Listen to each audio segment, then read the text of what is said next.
Hello children, how are you? Children, today we are going to start lesson number 2. What is the lesson name? Animals and their adaptations. In the part 1 we have discussed that animals are divided into how many types? Two groups. They are vertebrates and invertebrates. We know vertebrates, what they are called vertebrates, why they are called vertebrates.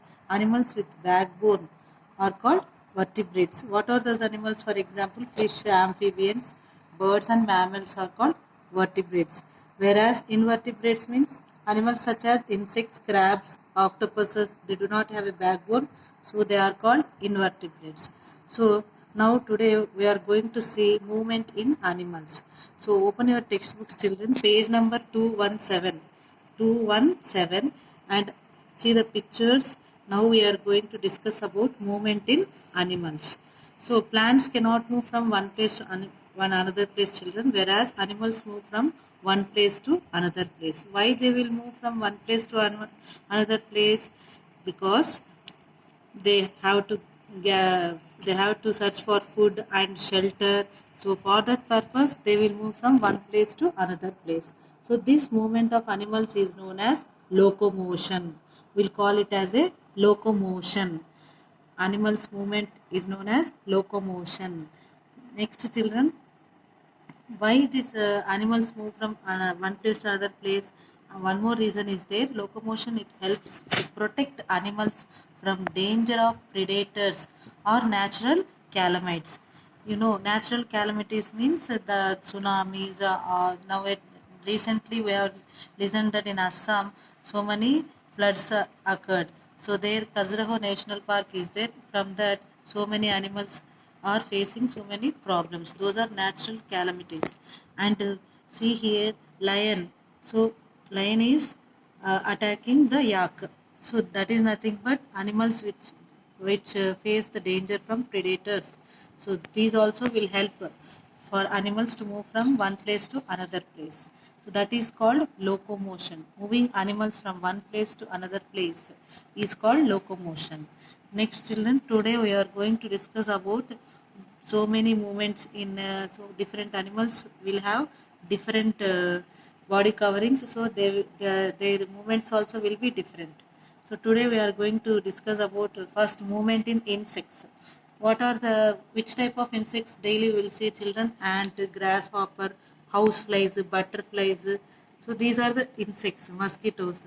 So insects can move in various ways. They can walk, jump, fly, hop or crawl.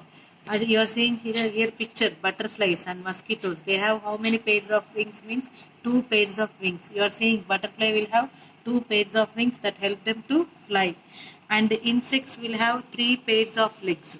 Three pairs of legs and two pairs of wings. You are observing the picture from your textbook also 217. You see the picture of housefly children. They have three pairs of legs and two pairs of wings. Understood? These both wings and legs are attached to the exoskeleton. So exoskeleton plates using muscles which help their wings in flapping movements while flying. Understood children? These legs are also used for walking and hopping, and wings for flying. Wings for flying. This is about movement in insects. Are you clear children? Have you understood how the insects will move? Understood? Using wings and legs. Wings for flying, legs for walking and hopping. So next we will see about movements in insects. See various types of insects here, termites, lice, etc. They move by crawling. Similarly, you are seeing ants and cockroaches also walk. A grasshopper hops using its long hind legs.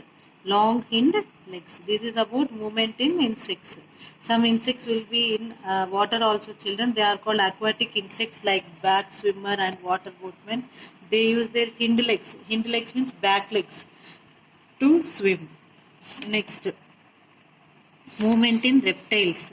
You are seeing these are called reptiles. Lizards, crocodiles, these are called reptiles.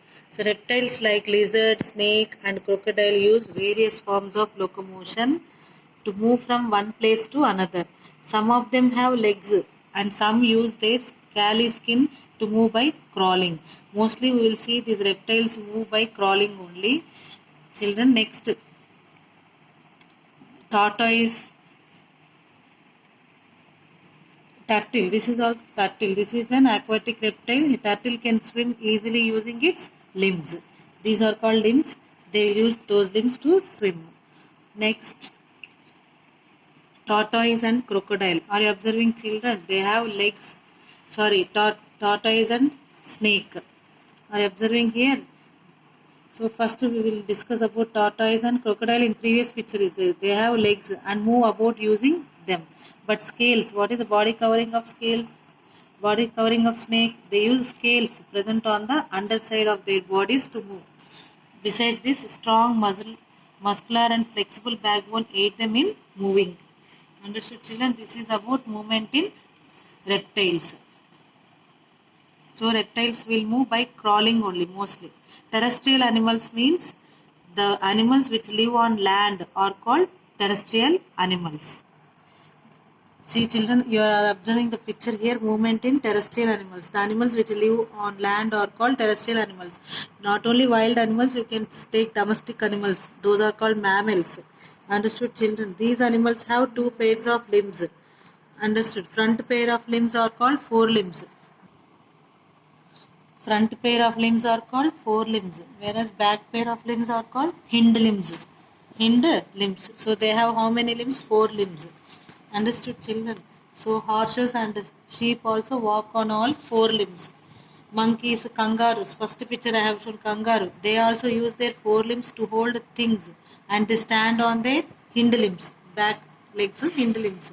Human beings also use their hind limbs or legs to walk, stand, run and swim.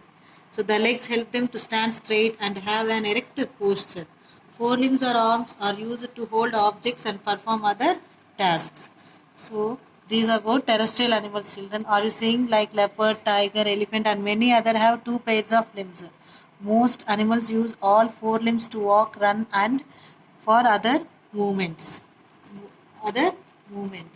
Next. Movement in aquatic animals. What are the aquatic animals, children? We can say fish, tortoise, frog. These are called.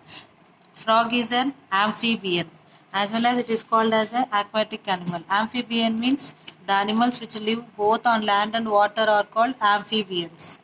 Understood, children?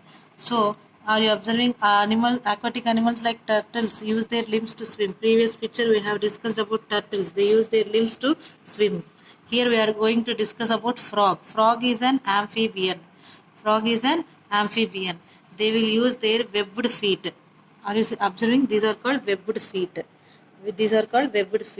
To swim in water while they use their long hind legs to hop on land. Front one. Long hind legs to hop on land. This is about frog. Frog is an amphibian because it lives both on land and in water. This frog, adult frog means it moves by crawling and jumping with the help of 4 limbs and hind limbs. They can swim in water as they have webbed feet. Are you observing? These are called webbed feet. Next, coming to the fish. Fish have fins to move in water. You are seeing these are called fins. F-I-N-S.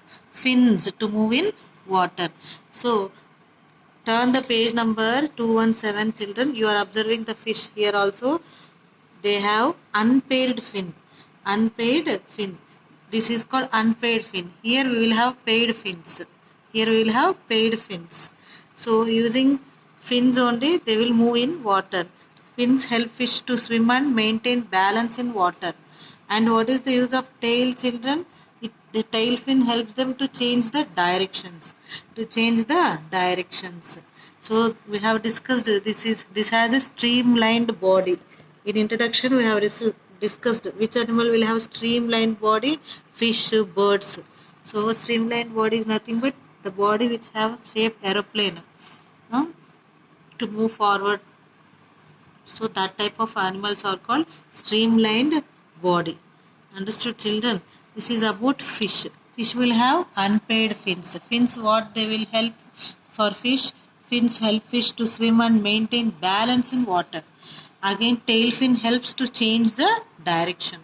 This will have unpaired fins, here paired fins. Here paired kids. Next. Coming to the movement in birds. Movement in birds. Observe the picture movement in birds. So let us discuss about movement in birds in next class, children. Thank you.